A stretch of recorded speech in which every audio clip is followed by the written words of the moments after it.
of California, Sean Strickland, you are the middleweight champion of the world. Congratulations, you sick bastard, you. I love it. I thought, dude, you know what? We were talking about it before, and I kept on wanting to say, man, I think he's got a chance to win. I really think he's got a chance to win.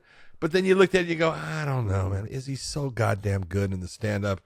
And Sean is a pressure fighter, but you know, we kind of talked about your bets, and I was like, those are the ones I don't like, and I don't like them because I think as the fight goes on, I think Sean gets stronger, and that's not the area. He did everything that he was supposed to do. He was hard to hit. He never really got hit with clean shots, and if he did, it was one. Yep. And that's the big difference. Izzy's got to hit with a combo and hit in numbers, which he normally does and does easily. Sean Strickland looked just phenomenal. And the amazing part of it to me is this. We give Izzy so much credit as far as how good he is, and he deserves it. He's fantastic. He can do so many things. Sorry. He got beat by a guy, Josh. Be honest. When you watch the fight, Sean Strickland boxed. Yep. Now, he threw a front teep kick, and he threw that consistently, and it was effective, and that was the main kick. He maybe threw 3 kicks to the legs throughout the fight, okay? He really didn't attack the legs, but he threw that front teep kick, and he sat there throwing a jab, a cross, and a hook. Yeah. And that was it. That was all he threw. And he freaking, with those 3 basics, as basic as it gets, he beat a guy that is that good in the stand-up, that good of a fighter, that good overall. And that's what just being a guy that can pressure, utilize that pressure, good cardio, and just basics, and believe in yourself. Unbelievable fight by Sean Strickland. Yeah, it was absolutely unbelievable fight. I knew you were going to bring up my fucking bets, you jerk. I'm sorry, I'm an asshole. Look, I forgot my number 1 rule. When someone's that much of an underdog, always throw 25 down, 50 down, whatever it is. Just throw it down, like see what happens. I forgot my own damn rule, and I didn't do that. I thought for sure that Izzy was going to just walk away with this fight. I thought for sure he'd finish him before round 4. Only because Sean does walk in. He walks straight in. I didn't take into account that, I don't even know what's this called again? The way he blades himself.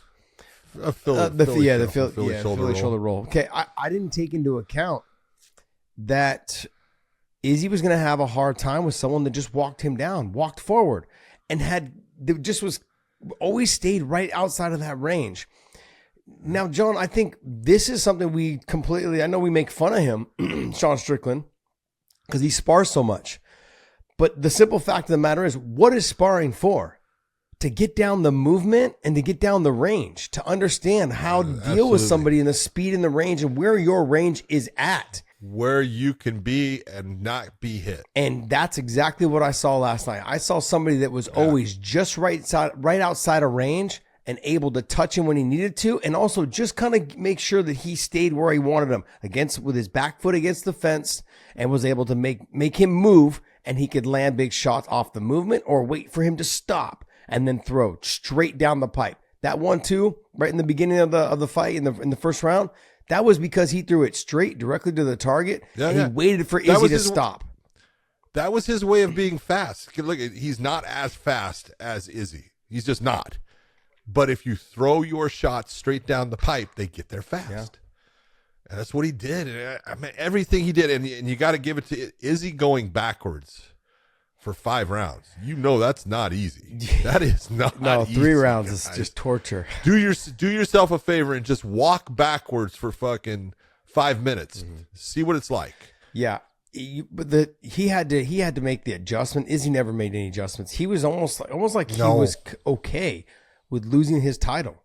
It was like he just conceded to the fact. John, I know it's taking a little bit of a jab at him, but I think somewhere in there that it was like he just conceded that, man, it's Sean's night. It's not my night. You know what? I'm going to get out of here without trying to get knocked out.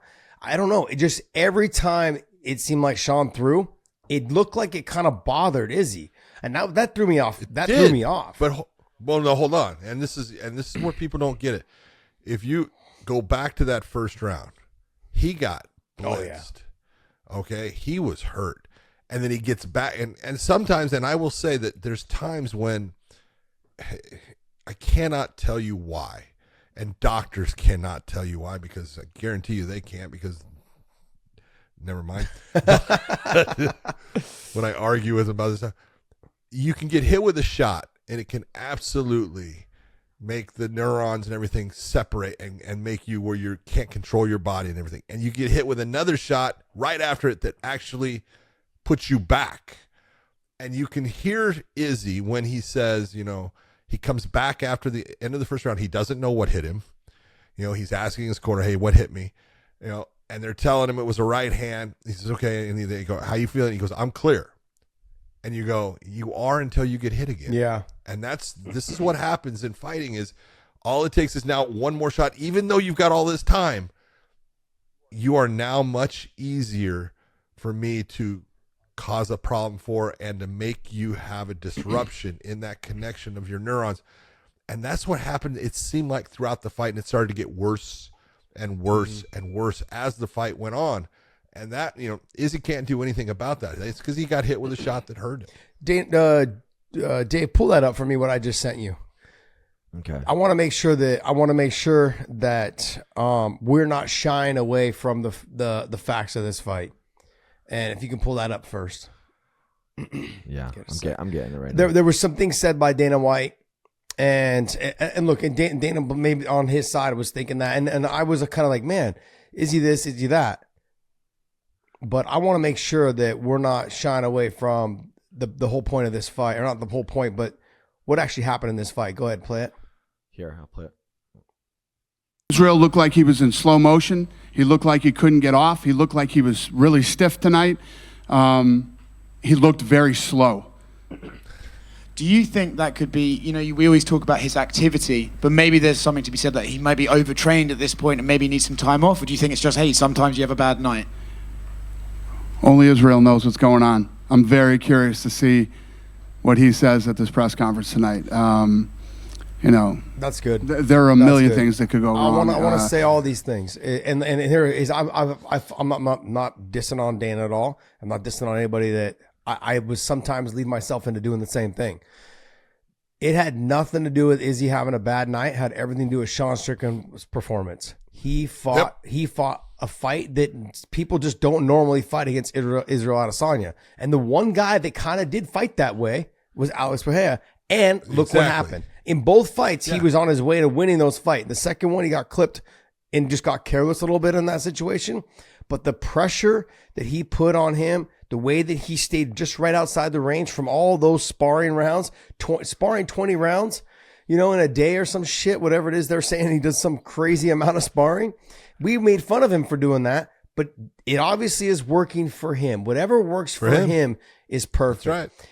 And someone said, I saw someone too say he didn't shoot a takedown. There was one, I think, in the the fourth round, when after Eric Nixick, it was a half-ass shot, but he got into the body lock, and Israel did a good job of giving him the hip and the shoulder shrug, a little over whizzer, and was able to get out.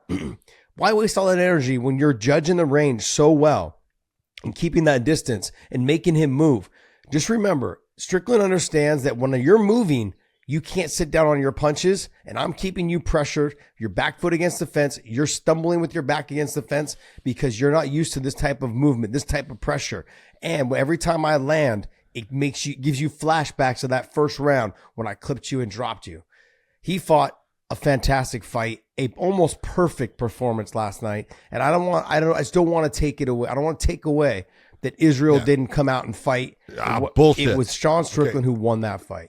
100% agree.